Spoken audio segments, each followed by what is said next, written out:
नमस्कार साथियों, स्वागत है आप सभी का हमारे एजुकेशनल प्लेटफॉर्म डूडी कॉन्सेप्ट में। साथियों, हम पढ़ रहे थे अजमेर के चौहान वंश। पिछला जो सेशन है उसमें हमने देखा था चौहान गढ़वाल विवाद के बारे में देखा था। कौन सा विवाद? चौहान गढ़वाल गढ़वाल विवाद किस किस के मध्य हुआ था? ये पृथ्वीराज चौहान और जो जयचंद है, जो कि कहाँ का था? कन्नौज का था। कन्नौज के जयचंद और पृथ्वीराज चौहान है उसके मध्य होता है। कारण क्या है इसका? इसका एक कारण था, वो था दिल्ली का उत्तराधिकार संघर्ष। दिल्ली को लेके जो उत्तराधिकार था उसको लेके इनके मध्य था। फिर दूसरा कि जयचंद है वो पृथ्वीराज के खिलाफ चंदेलों की क्या कर रहा था? सहायता कर रहा था। फिर एक रीजन ये था कि जयचंद की एक राजकुमारी थी जिसका नाम क्या था? संयोगिता। पृथ्वीराज चौहान है वो क्या है? संयोगिता का क्या कर लेता है? अपहरण कर लेता है उसके स्वयंवर से और उससे क्या कर लेता है? शादी कर लेता है। ये जो संयोगिता की जो अपहरण की जो कहानी है, स्वयंवर की जो कहानी है, उसके बारे में जो एक इतिहासकार है जिसका नाम क्या है? डॉक्टर दशरथ शर्मा। ये क्या है? ये इस चीज की क्या करता है? पुष्टि करता है। ये जो ऐतिहासिक तथ्य के रूप में क्या इसे स्वीकार करता है। ये जो कहानी है जयचंद और जो संयोगिता पृथ्वीराज चौहान और संयोगिता की, उसको ऐतिहासिक तथ्य के रूप में स्वीकार करने वाला एकमात्र जो इतिहासकार है वो कौन है? दशरथ शर्मा। दशरथ शर्मा है वो एकमात्र इतिहासकार है जो कि इस बात की क्या करता है? ऐतिहासिक तथ्य के रूप में पुष्टि करता है। यदि हम इसकी बुक की बात करें तो द अर्ली चौहान डायनेस्टी है, इस नाम से एक पुस्तक है जो कि क्या है? ये कहानी है उसके बारे में क्या करती है? इसके बारे में बताती है। फिर उसके बाद में हमने देखा था तराइन का पहला युद्ध। तराइन का फर्स्ट युद्ध, ये युद्ध होता है, ये कब होता है? 1191 ईस्वी में। कब होता है? 1191 ईस्वी में होता है। किस किस के मध्य? पृथ्वीराज चौहान और मोहम्मद गोरी, जो कि कहाँ का शासक था? गजनी का था। युद्ध में विजय होती है वो किसकी होती है? पृथ्वीराज चौहान की होती है। युद्ध से पहले क्या होता है कि जो कारण है, यदि हम इसके कारण की बात करें, कारण की यदि हम बात करें तो कारण में युद्ध का पहला जो कारण था वो था कि जो पृथ्वीराज चौहान और जो मोहम्मद गोरी है, दोनों ही क्या करना चाह रहे थे? अपने जो साम्राज्य है उसका क्या करना चाह रहे थे? विस्तार करना चाह रहे थे। और फिर जो दूसरा जो रीजन था ये था कि चौहान है वो लंबे समय से क्या है? गजनी है उस उनके जो शासक है उनके साथ क्या कर रहे थे? संघर्ष कर रहे थे, लड़ाइयां लड़ रहे थे। तो एक ये कारण, दूसरा रीजन है, ये भी हो सकता है। फिर ये था, सॉरी हो नहीं सकता था। फिर जो तराइन का जो युद्ध था, जो युद्ध था, युद्ध से पहले गोरी है वो क्या कहां पर कब्जा कर लेता है? तबर हिंद पर। तबर हिंद ये कहां पर पड़ता है? बठिंडा।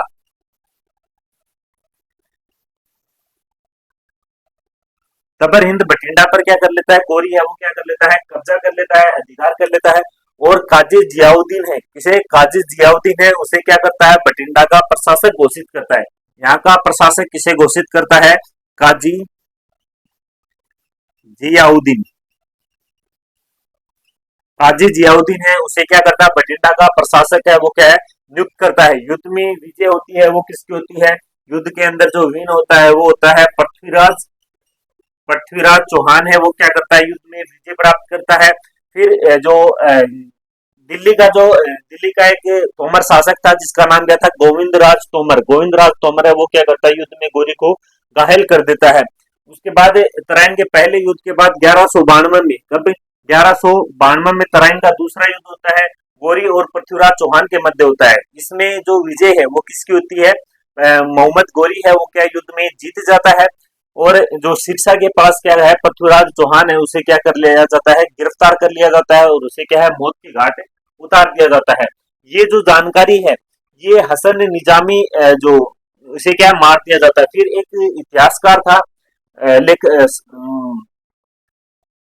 एक इतिहासकार था जिसका नाम क्या था? राइटर था हसन निजामी, लेखक था हसन निजामी। वो क्या कहता है कि पृथ्वीराज चौहान है वो क्या कर लेता है? गोरी की अधीनता कर लेता है। कुछ समय गोरी की क्या अधीनता है वो क्या है? स्वीकार करके क्या रहता है, तो उसे क्या है? शासक बना दिया जाता है। गोरी के अधीन क्या है? वो शासन करता है तो उसे क्या है? अजमेर का शासक नियुक्त किया जाता है। और ये जो जानकारी है वो इसकी किसकी? हसन निजामी की एक पुस्तक है। पुस्तक का नाम क्या है? ताज उल मासिर। पुस्तक का नाम क्या है? ताज उल मासिर। ताज उल मासिर। ताज उल मासिर जो पुस्तक है वो क्या है, इस बात की क्या करती है, पुष्टि करती है। जबकि चंद्र बरदाई है जिसकी पुस्तक है वो, उसका नाम क्या है, पृथ्वीराज रासो।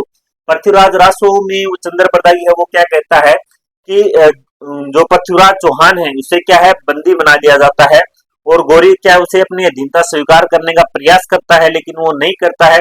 तो गौरी उसे क्या कर देता है, अंधा करवा देता है, अंधा करवा देता है। और उसके बाद जो चंद्र बरदाई है वो क्या है, जब उसे इस बात का पता चलता है तो वहां पर जाता है और बताते कि शब्द वेदी भाण की जो कला है उसके माध्यम से पृथ्वीराज चौहान है वो क्या करता है, गौरी की हत्या कर देता है।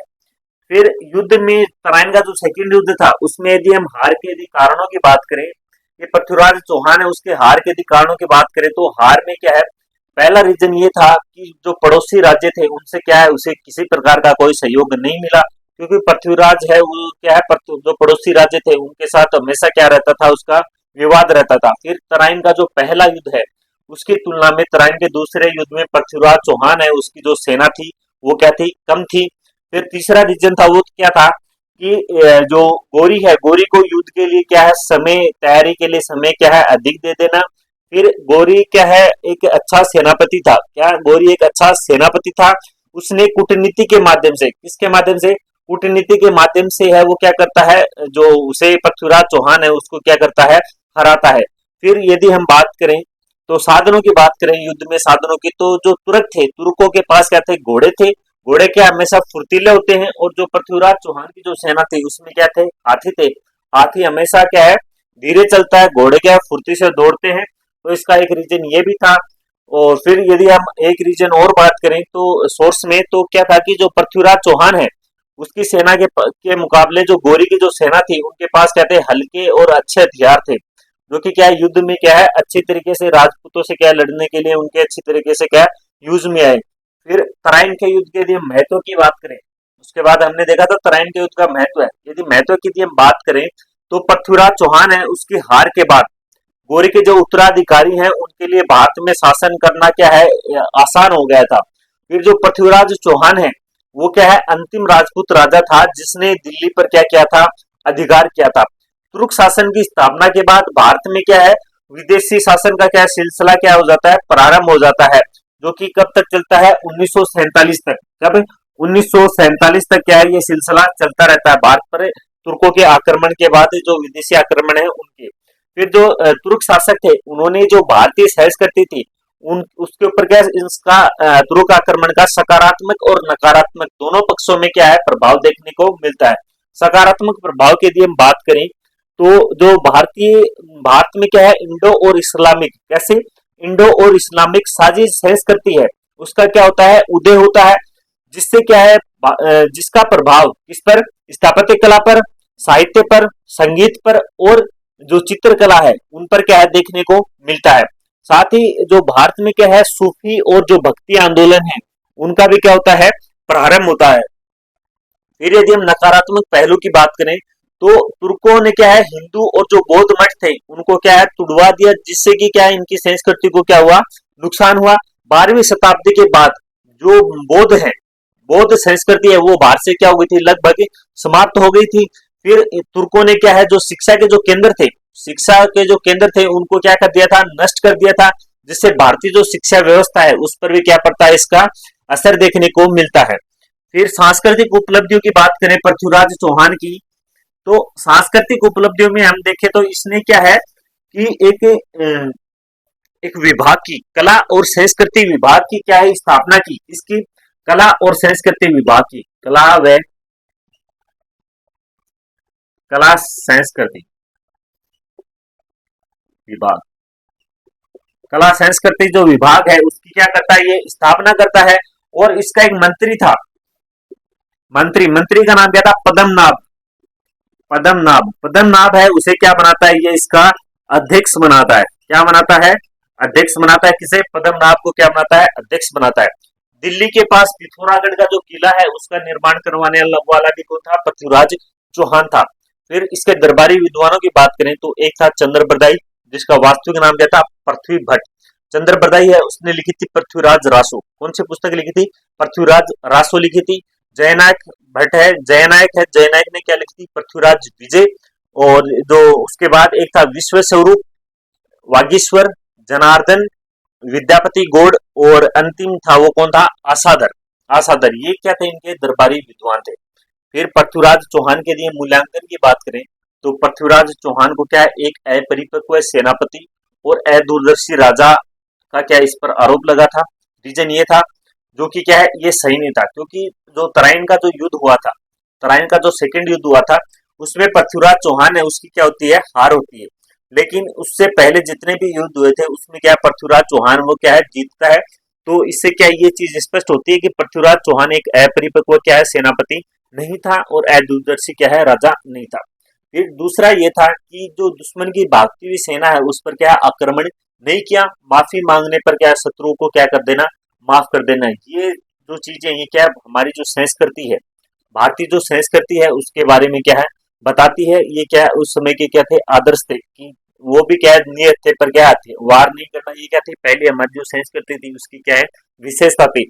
हालांकि इस ये जो हार हुई थी पृथ्वीराज चौहान की, इस हार से भारत में क्या है, गुलामी का जो मार्ग है वो क्या होता है, प्रशस्त होता है। गुलामी का क्या है, गुलामी है वो क्या हो जाती है, शुरू हो जाती है। लेकिन फिर भी यदि हम कहा जाए तो मध्यकालीन जो भारतीय इतिहास है उसमें पृथ्वीराज चौहान है उसके महत्व को हम क्या है, जो नजरअंदाज है वो क्या है, नहीं कर सकते। फिर यदि हम पृथ्वीराज चौहान की उपाधियों की बात करें तो उपाधियों में इनकी एक उपाधि थी, वो कौन सी थी, राय पिथोरा, राय पिथोरा और दलपंगुल। उपाधियों की यदि हम बात करें, उपाधि हमने देखी थी राय पिथोरा,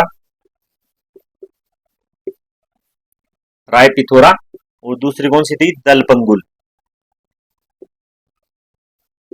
ये क्या है, इनकी क्या थी, उपाधियां थी। फिर पृथ्वीराज चौहान है, पृथ्वीराज चौहान के बाद अगला जो शासक बनता है वो कौन बनता है, गोविंद राज बनता है। कौन बनता है, गोविंद राज। ये जो गोविंद राज है, कहते हैं कि ये गोरी की अधीनता है वो क्या कर लेता है, स्वीकार कर लेता है। गोरी की अधीनता स्वीकार कर लेता है, तो गोरी है इसे क्या है, शासन करने के लिए अजमेर है, अजमेर पर ये क्या है, शासन करता है। लेकिन इसका जो चाचा था हरिराज वो क्या करता है, इसे पद से क्या है, हटा देता है। जिससे ये कहाँ चला जाता है, रणथंभौर चला जाता है, और वहां पर क्या करता है, चौहान वंश है उसकी क्या करता है, शाखा स्थापित करता है। फिर अगला जो गोविंद राज है उसके बाद शासक बनता है हरिराज। कौन बनता है, हरिराज बनता है। ये जो हरिराज है, हरिराज ने क्या है, दिल्ली पर आक्रमण किया। लेकिन दिल्ली पर कौन था, कुतुबुद्दीन ऐबक। कुतुबुद्दीन ऐबक है, इसने क्या है, कुतुबुद्दीन ने हरिराज को हरा दिया। हराने के बाद में जो कुछ समय जो कुतुबुद्दीन ऐबक है वो क्या करता है, फिर अजमेर पर हमला करता है। अजमेर पर हमला करता है जिसमें क्या है, हरिराज हार जाता है और हरिराज क्या है, हताश होकर क्या कर लेता है, आत्महत्या कर लेता है। तो यहाँ पर क्या है, हमने जो अजमेर का जो इतिहास था वो क्या है, समाप्त हो जाता है। इसके बाद हम देखते हैं नाडोल का इतिहास। आज का हमारा टॉपिक रहेगा वो कौन सा रहेगा, नाडोल का इतिहास। नाडोल का इतिहास। नाडोल के यदि इतिहास की हम बात करें तो यहाँ चौहान वंश का क्या था, शासन था। कौन सा वंश है वो शासन करा था, चौहान वंश। चौहान वंश का क्या था यहाँ पर, शासन। चौहान वंश का है, नाडोल में क्या था, शासन था।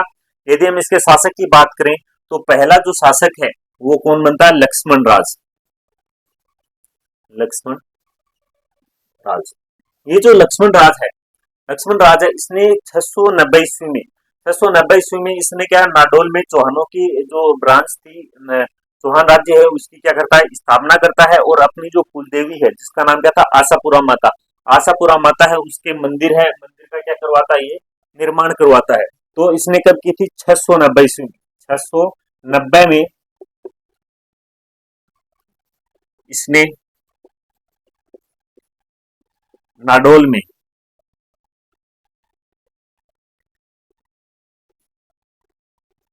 नाडोल में चौहान वंश की, चौहान वंश की स्थापना की थी। किसकी स्थापना की, चौहान वंश की स्थापना की थी। तथा यहाँ पर अपनी कुलदेवी आशापुरा माता,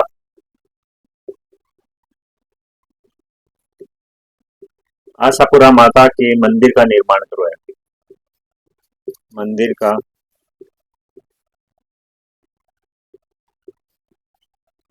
निर्माण करवाया। आशापुरा माता मंदिर का निर्माण करवाने वाला वो कौन था? लक्ष्मण राज था। फिर एक जो केहलन है, हमें पढ़ा था केहलन, कौन? केहल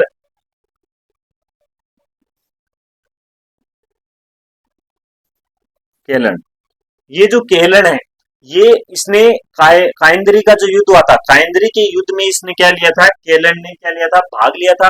और अपनी जो दो राजकुमारी थी, इसकी दो राजकुमारी थी, एक का नाम था गीगा देवी और दूसरी का नाम क्या था, श्रृंगार देवी।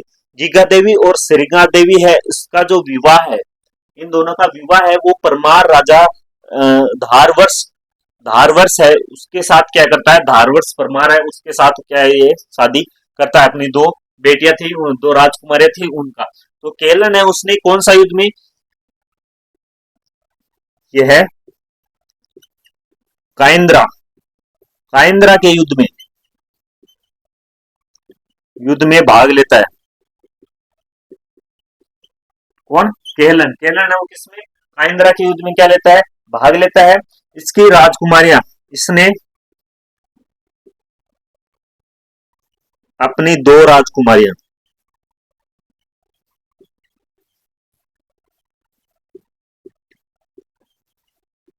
एक का नाम क्या था, गीगा देवी, और दूसरी का नाम था श्रृंगार देवी, वह श्रृंगार देवी, देवी का विवाह आबू के परमार शासक, आबू के परमार शासक धारवर्ष के, धारावर्ष परमार के साथ करता है। किसके साथ करता है, आबू के जो परमार शासक थे जिसका नाम क्या था, धारावर्ष, उसके साथ क्या है, ये विवाह करता है। कौन? केहलन। ये उसके बाद जो अगला जो शासक है, लक्ष्मण, लक्ष्मण राजा, उसके बाद अगला जो शासक बनता है वो कौन बनता है, कृतिपाल बनता है। कौन बनता है? कृतिपाल।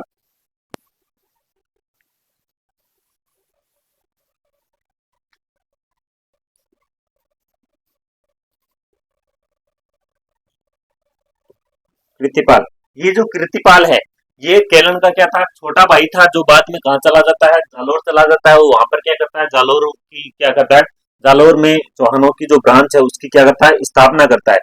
तो यह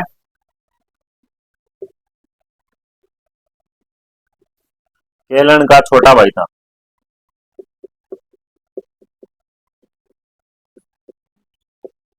केलन का क्या छोटा भाई था। ये केलन से केलन का क्या था, छोटा भाई था। तो जो पहले जो लक्ष्मण राज था, लक्ष्मण राज के बाद में शासक कौन बनता है, केलन बनता है। और ये किसका, केलन का छोटा भाई था, जो कि कहाँ चला जाता है, जालोर, जो कि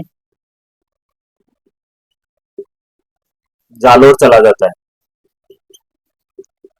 कहाँ चला जाता है, जालोर चला जाता है। और यहाँ पर क्या है, नाडोल का जो इतिहास है वो क्या हो जाता है, समाप्त हो जाता है। उसके बाद अगला जो शासक है, अगला जो इतिहास पढ़ेंगे हम वो कहाँ का पढ़ेंगे, जालोर के चौहान वंश, जालोर का इतिहास, जालोर का इतिहास।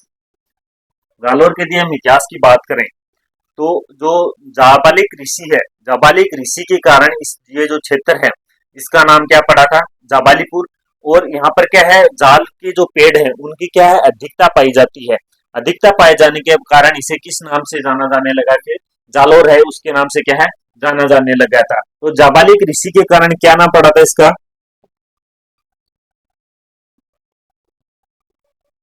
जाबाली ऋषि,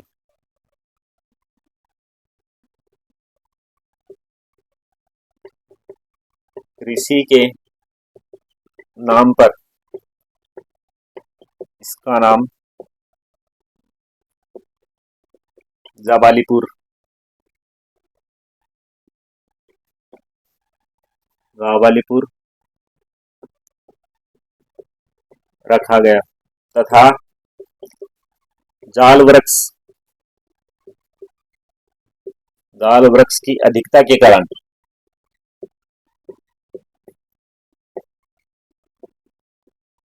कारण बाद में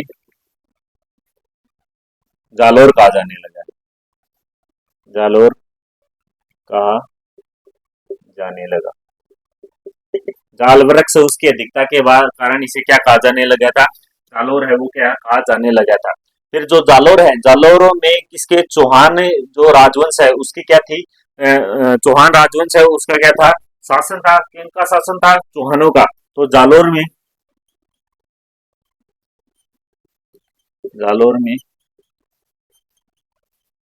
चौहान वंश का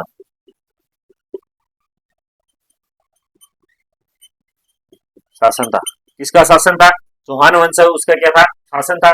जालोर का जो किला है, जालोर का जो किला है वो क्या है, सोनगिरी जो पहाड़ी है उस पर क्या है, बना हुआ है। अतः जो जालोर के जो चौहान है वो किस नाम से जाने जाने लगे थे फिर? सोनगरा चौहान। किस नाम से? सोनगरा चौहान। तो जालोर का किला है वो किस पहाड़ी पर बना हुआ है? सोनगिरी पहाड़ी पर बना हुआ है। इसी जो सोनगिरी पहाड़ी की वजह से इन्हें क्या कहा जाने लगा था? सोनगरा चौहान। जालोर का किला, जालोर का किला सोनगिरी पहाड़ी पर बना हुआ है। पहाड़ी पर बना हुआ है। अतः जालोर के चौहानों को सोनगरा चौहान।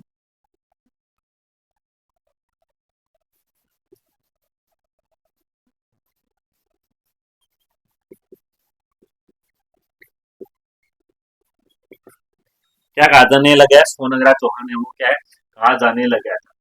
फिर यहाँ पर जो पहला जो शासक है वो कौन बनता है? कृतिपाल। यहाँ पर जालोर में क्या है, कृतिपाल है वो क्या बनता है, शासक बनता है। कब? 1181 में। 1181 में ये क्या करता है, इसने कितुपाल परमार है उसको क्या हराता है ये।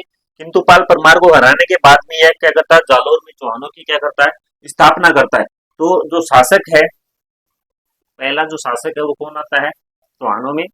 कीर्तिपाल।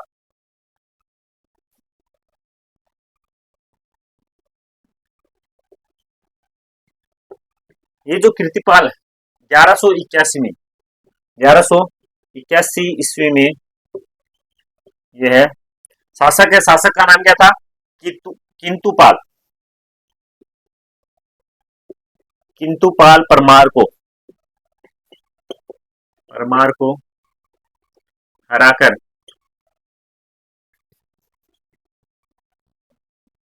जालोर में चौहान राज्य की क्या करता है, स्थापना।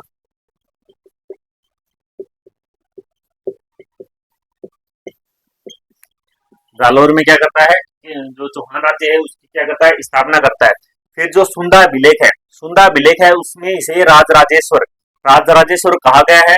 फिर नैनसिरी जो ख्यात है, नैनसिरी ख्यात के अनुसार इसे कीतु ए महान राजा है। कीतु एक महान राजा के राजा के नाम से क्या है इसे कहा गया है कि कीतु क्या था, एक महान राजा था। ये बात कहने वाले है वो कौन है? नैनसिरी ख्यात।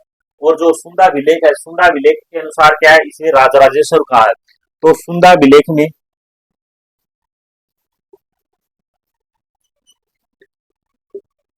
सुंदा अभिलेख में इसे राज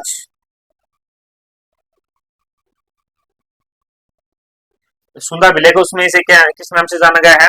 राजेश्वर के नाम से, सॉरी राज राजेश्वर नहीं, राजेश्वर के नाम से जाना गया है।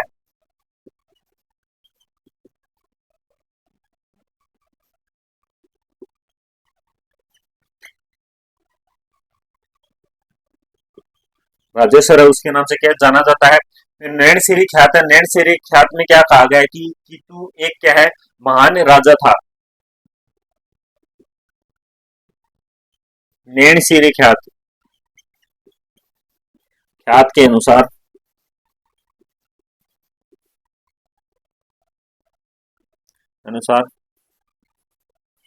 कि तू क्या था,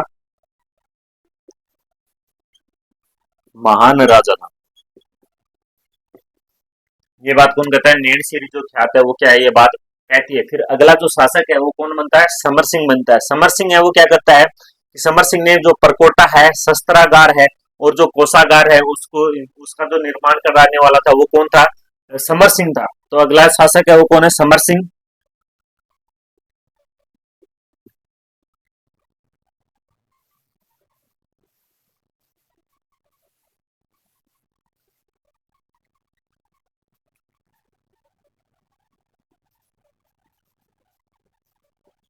समर सिंह। इसने एक तो क्या बनाया? परकोटा, शास्त्रागार,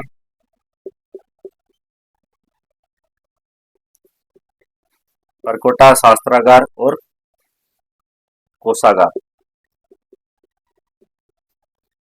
इन तीनों का क्या करवाया था इसने? निर्माण। जालोर के जो परकोटा है उसका निर्माण करवाया, शास्त्रागार का निर्माण करवाया और जो क्या कोषागार है उसका क्या करवाया था? निर्माण करवाया था। फिर इसकी जो राजकुमारी थी, राजकुमारी का नाम क्या था? लीला देवी। लीला देवी का विवाह है गुजरात के चालुक्य राजा थे जिसका नाम क्या था? भीम सेकंड। भीम सेकंड से क्या करवाता है ये? विवाह करवाता है। तो इसने अपनी राजकुमारी, इसने अपनी राजकुमारी लीला देवी का विवाह गुजरात के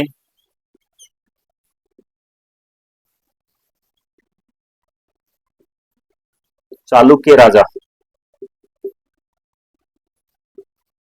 भीम सेकंड से करवाया। भीम सेकंड से करवाया।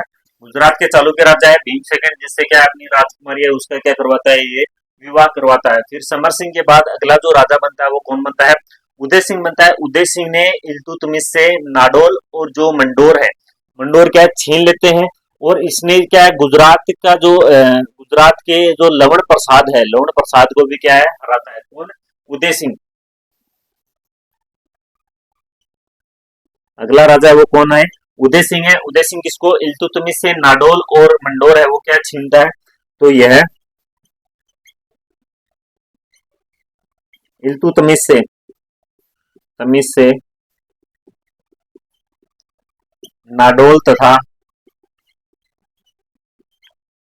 मंडोर छीनता है। नाडोल और क्या मंडोर छीनने वाला वो कौन था? उदय सिंह था। फिर इसने क्या गुजरात के एक राजा थे जिसका नाम क्या था? लवण प्रसाद को हराया था। इसने गुजरात के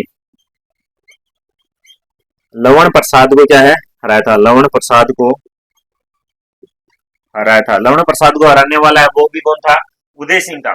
उदय सिंह के बाद में अगला जो राजा है वो कौन बनता है? चाचिक देव। कौन बनता है? चाचिक देव।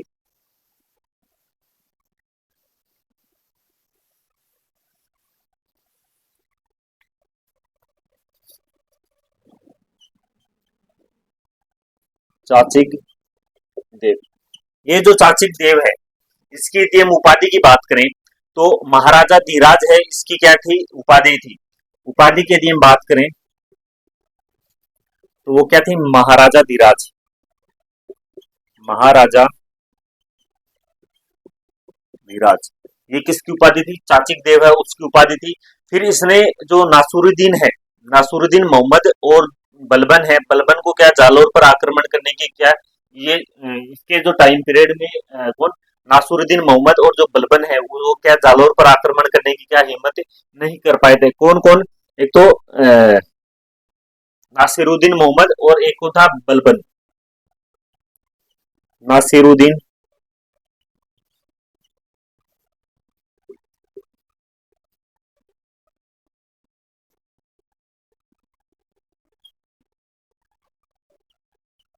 नासिरुद्दीन मोहम्मद तथा बलबन इसके समय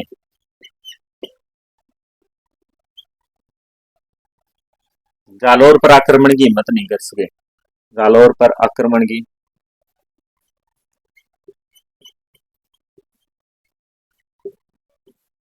हिम्मत नहीं कर पाए। हिम्मत है वो क्या है नहीं कर पाए, कौन, नासिरुद्दीन और वो। फिर इसके बाद जो अगला जो शासक है वो कौन बनता है, सामंत सिंह। सामंत सिंह है, उसने 1291 में या 1291 में जलालुद्दीन खिलजी ने क्या किया था, सामंत सिंह के समय आक्रमण किया था। और वह क्या है, सांचौर सांचौर तक क्या है आ गया था, लेकिन सामंत सिंह ने क्या है, सांगदे बाघेला है, सांगदे बाघेला है, उसकी सहायता से किसे क्या है हरा देता है, किसे, जलालुद्दीन जेके को क्या है ये हरा देता है। तो अगला जो शासक है वो कौन है, सामंत सिंह। सामंत सिंह, सामंत सिंह के समय कौन, जो 1912 के अंदर, 1291 में, 1291 में जलालुद्दीन,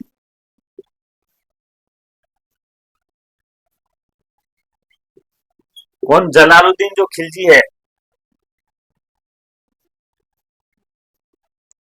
जलालुद्दीन,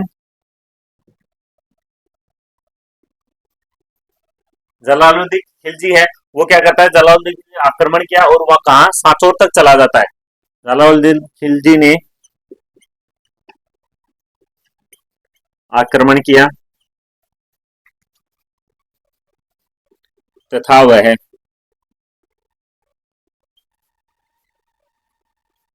सांचौर तक चला गया। कहां तक चला गया, सांचौर है वहां तक क्या है, चला गया कौन, जलालुद्दीन खिलजी। लेकिन जो सामंत सिंह है, कौन, सामंत सिंह है, उसने क्या है, सांगदेव सांगदेव बघेला, सामंत सिंह ने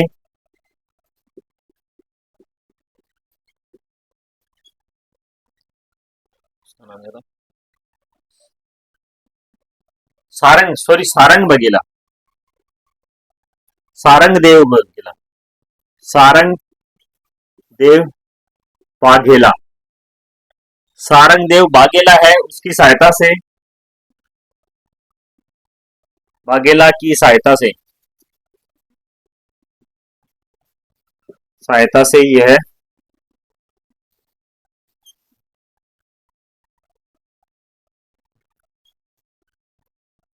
जलालुद्दीन को हराता है। किसकी सहायता से, सारंगदेव जो बाघेला है उसकी सहायता से क्या ये जलालुद्दीन को हराता है। फिर सावन सिंह के बाद में अगला जो राजा है वो कौन बनता है, कानड़ देव।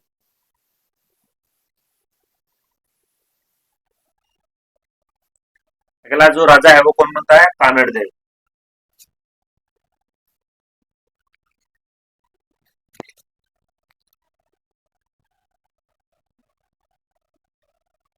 कानड़ देव, कानड़ देव, इसके समय जो अलाउद्दीन खिलजी है, कौन, अलाउद्दीन खिलजी, एक के ने, अलाउद्दीन खिलजी ने एक तो सिवाना पर 1308 में, सिवाना 1308 8 में, तथा जालोर 1311 में क्या किया, आक्रमण। किस पर, अलाउद्दीन खिलजी ने सिवाना पर तो 1308 में, और जो जालोर है उस पर क्या है 1311 में क्या किया, आक्रमण किया। फिर यदि हम युद्ध के कारणों की यदि हम बात करें कि वे किस वजह से क्या है, अलाउद्दीन खिलजी है उसने क्या है जालोर और सिवाना है उस पर आक्रमण किया। तो पहला जो रीजन है वो क्या था, कोई भी युद्ध हो एक कारण होता है उसका, वो है उसकी, उस जो राज्य है उसकी क्या, साम्राज्य विस्तार की नीति। तो एक एक की जो साम्राज्यवादी नीति है, एक एक की साम्राज्यवादी नीति, एक एक की जो साम्राज्यवादी नीति है वो क्या थी, युद्ध का पहला कारण था। फिर दूसरा जो जालोर है, जालोर वह दिल्ली से गुजरात और दक्षिणी भारत में जो जाने वाला जो व्यापारिक मार्ग था उस पर क्या है ये स्थित था। तो दूसरा जो रीजन था वो क्या था, जालोर का, जालोर का दिल्ली से गुजरात तथा दक्षिण भारत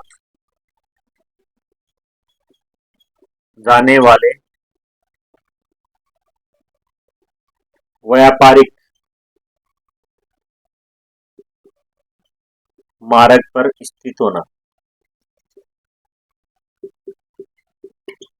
दूसरा क्या कारण था कि गुजरात है उसका जो जालोर है, जालोर का दिल्ली से गुजरात और दक्षिण भारत में जो जाने वाला जो व्यापारिक मार्ग था, वो उस पे क्या है, व्यापारिक मार्ग था उस पर क्या है, स्थित होना।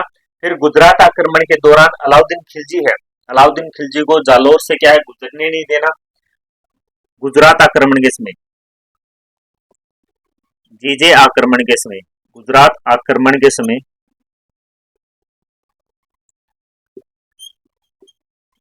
गुजरात आक्रमण के समय एके की सेना को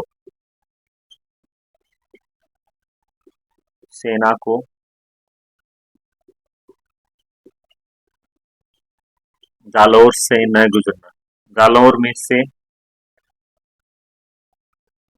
नहीं गुजरने देना।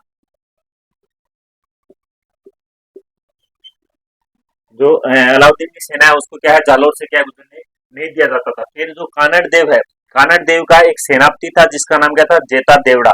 जेता देवड़ा ने अलाउद्दीन की जो सेना थी वो क्या है सेना से सोमनाथ के मंदिर का जो शिवलिंग है वो क्या कर लेता है, छीन लेता है। तो कानड़ देव का सेनापति,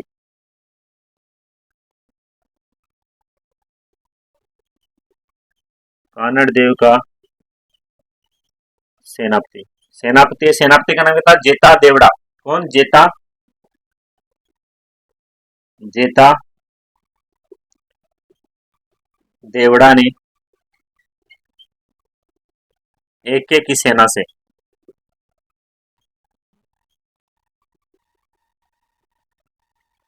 सोमनाथ मंदिर का शिवलिंग छीन लिया, मंदिर का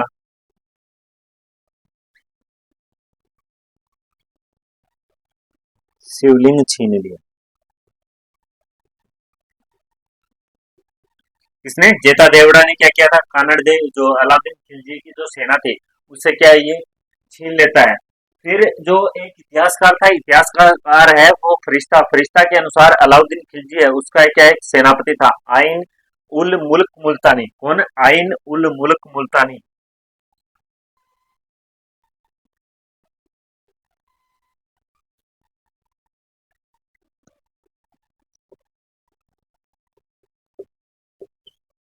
इतिहासकार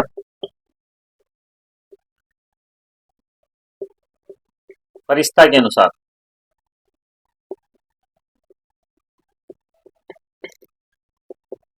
एके का सेनापति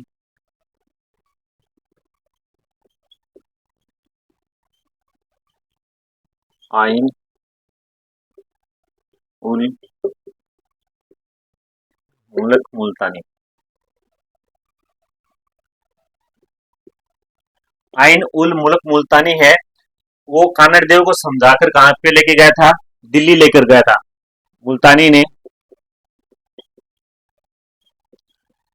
कानड़ देव, कानड़ देव को समझाकर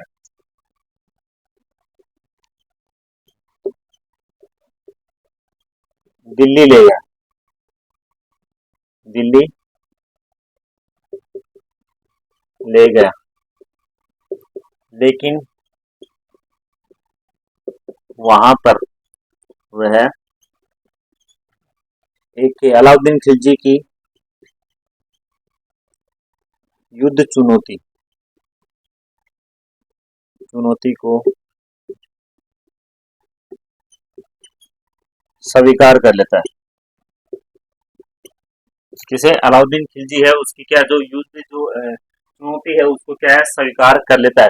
फिर नैणसी है, नैणसी भी क्या है, ये जो युद्ध है इसका जो कारण ये बताता है कि जो फिरोजा जो कि अलाउद्दीन खिलजी की पुत्री थी, फिरोजा का जो विरमदेव है कानड़ देव का बेटा था जिसका नाम क्या है विरमदेव, विरमदेव के प्रति क्या था आकर्षण था। ये बात कौन कहता है, नैणसी। तो नैणसी के अनुसार, नैणसी के अनुसार अलाउद्दीन की पुत्री, एके की पुत्री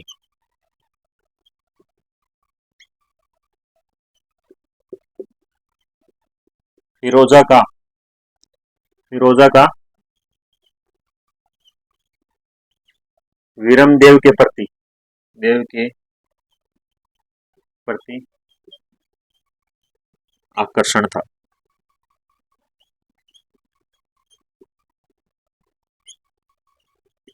एक कारण है, वो भी बताते हैं कि अलाउद्दीन की पुत्री थी जिसका नाम क्या था, फिरोजा। फिरोजा का क्या है, विरमदेव के प्रति क्या था, आकर्षण था। फिर एक के का सिवाना पर जो आक्रमण 1308, हम देखें अलाउद्दीन का सिवाना पर आक्रमण 1308,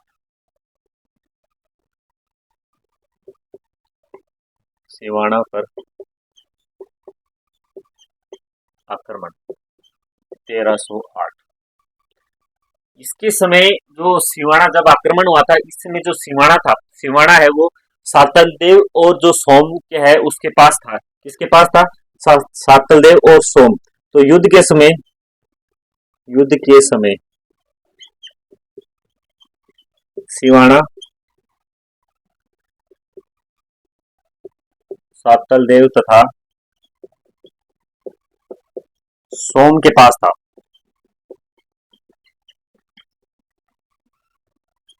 जो कि कानड़ देव के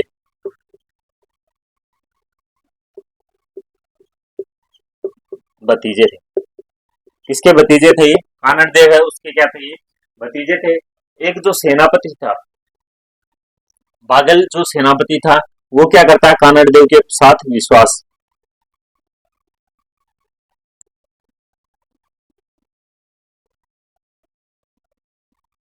बागल सेनापति, बागल सैनिक, सैनिक इनके साथ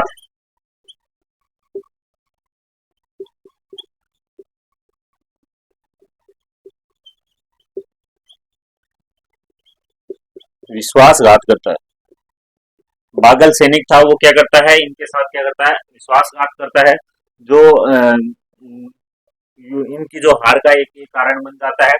फिर 1308 में सातल देव और सोमदेव है उसके नेतृत्व में सिवाना का क्या होता है, पहला शाखा। कब, 1308 ईस्वी में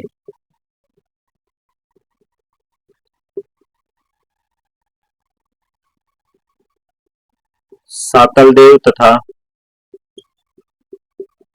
सोम के नेतृत्व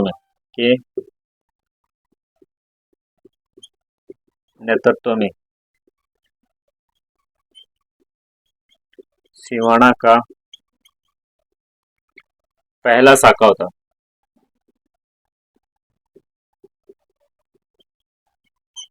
कहाँ का शाखा होता है, सिवाना का। कब, 1308 में सातल देव और जो सोम है उसके नेतृत्व में होता है। तुर्क सेनापति था जिसका नाम क्या था, नहार, नहार खान। नहार खान है वो क्या लड़ता हुआ मारा जाता है, और अलाउद्दीन खिलजी है वो क्या कर लेता है, सिवाना पर अधिकार कर लेता है। तो तुर्क सेनापति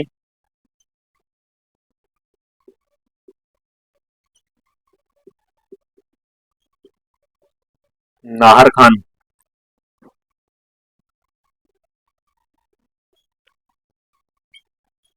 लड़ता हुआ मारा जाता है। अलाउद्दीन ने सिवाना पर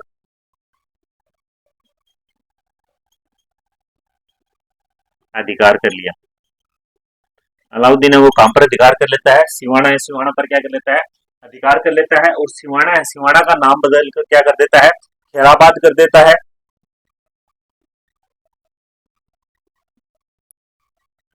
सिवाना का नाम बदलकर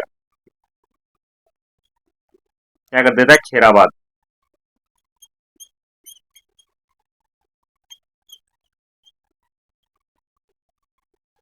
सिवाना है उसका नाम बदल कर क्या कर देता है, ये खैराबाद है, खैराबाद कर देता है। और जो कमालुद्दीन है, कमालुद्दीन गुरक है, उसे क्या करता है, ये सौंप देता है। सिवाना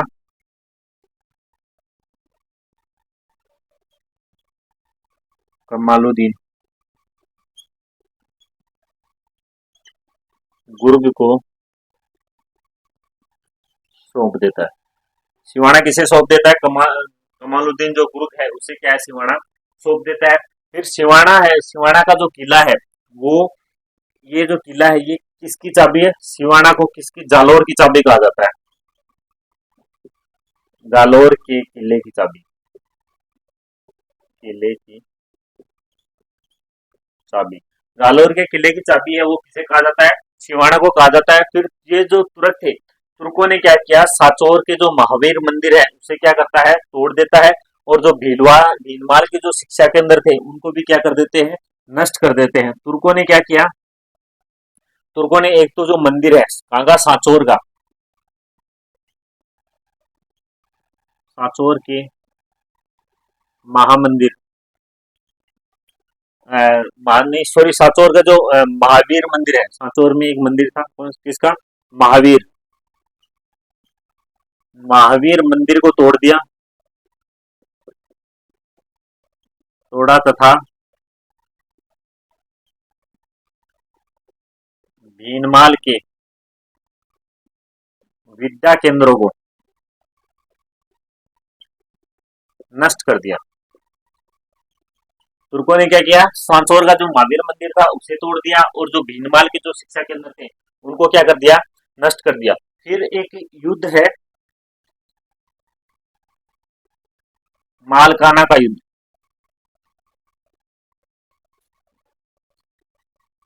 कौन सा युद्ध है, युद्ध का नाम है मालकाना का युद्ध।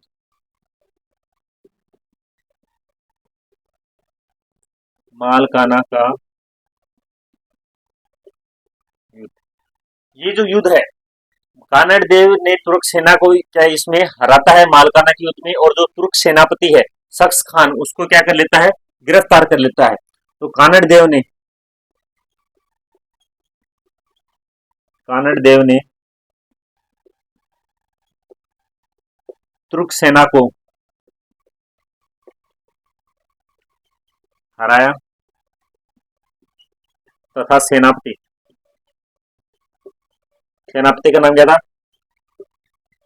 शख्स खान, शख्स खान को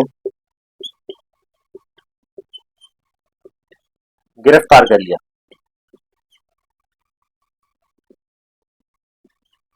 शख्स खान उसे क्या कर लेता है, ये गिरफ्तार कर लेता। कौन से युद्ध में, मालकाना का जो युद्ध है। फिर अलाउद्दीन खिलजी है, उसका जालोर पर आक्रमण, जालोर पर आक्रमण कब होता है, 1311 में कहां पर होता है, जालोर पर आक्रमण होता है। कानड़ देव और जो विरमदेव है, कानड़ देव और विरमदेव है, उनके नेतृत्व में क्या होता है, जो साका होता है। तो 1311 में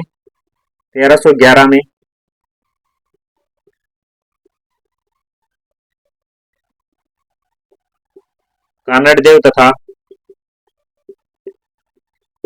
वीरमदेव के नेतृत्व में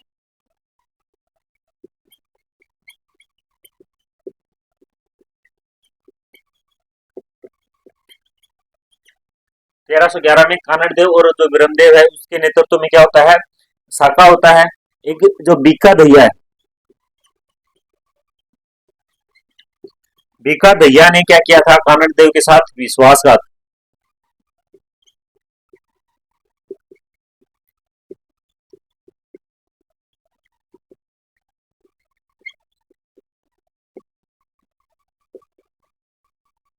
विश्वासघात किया।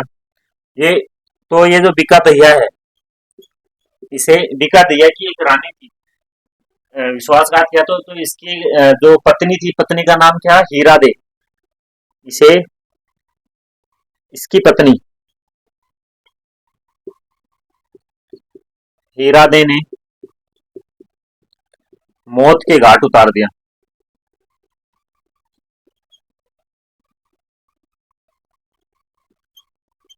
क्या मौत के घाट क्या है, उतार दिया। फिर जो अलाउद्दीन खिलजी है वो क्या करता है, जालोर पर अधिकार कर लेता है। एक्के ने जालोर पर अधिकार किया तथा नाम बदलकर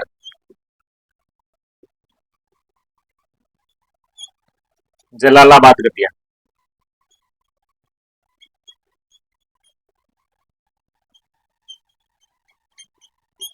कहते हैं कि जो अलाउद्दीन खिलजी है वो बीका दहिया है, बीका दहिया को क्या है, राजा बनने का प्रलोभन देता है। फिर जो वो क्या है, जितने भी जो कानड़ देव थे, कानड़ देव की जो जितने भी गुप्त सूत्र थे उनकी क्या जानकारी अलाउद्दीन खिलजी है उसको दे देता है। फिर जो बीका दैया है वो क्या है, घर पे आके क्या अपनी पत्नी को बताता है कि वो कल से क्या होगी, वो बीका, वो जालोर की क्या होगी, रानी होगी, और जो बीका है वो क्या होगा, राजा होगा। लेकिन जो जब इस रानी को क्या पता चलता है, तो ये जो स्वामी भक्त रानी है वो क्या करती है, बीका दैया है उसकी क्या कर देती है, हत्या कर देती है। और जो कानड़ देव है, कानड़ देव को क्या इस चीज की सूचना देती है, लेकिन तब तक क्या हो जाती है, देरी हो जाती है। जो अलाउद्दीन खिलजी है वो क्या करते हैं, जालोर पर आक्रमण कर देता है। आक्रमण के दौरान जो कानड़ देव है वो मारा जाता है। और जो इसका जो बेटा विरमदेव है, विरमदेव भी क्या कर लेता है, जो विरमदेव है वो भी क्या हो जाता है, मारा जाता है। और जो अंत में बताते हैं कि विरमदेव का सर कट जाता है, जो कि क्या है, सर कटने के बाद फिरोजा के पास ले जाया जाता है, मरते जो कानड़ देव को। और जो बताते हैं कि जो फिरोजा है वो क्या है, उसके जो अस्थियां हैं, अस्थियों के साथ ही क्या है, यमुना में कूद कर क्या कर लेती है, आत्महत्या कर लेती है। तो यहाँ पर जो जालोर का जो इतिहास है वो क्या है, कानड़ देव के साथ ही जालोर का इतिहास है वो क्या हो जाता है, एंड हो जाता है। इससे आगे हम पढ़ेंगे अगली क्लास में। तब तक के लिए धन्यवाद।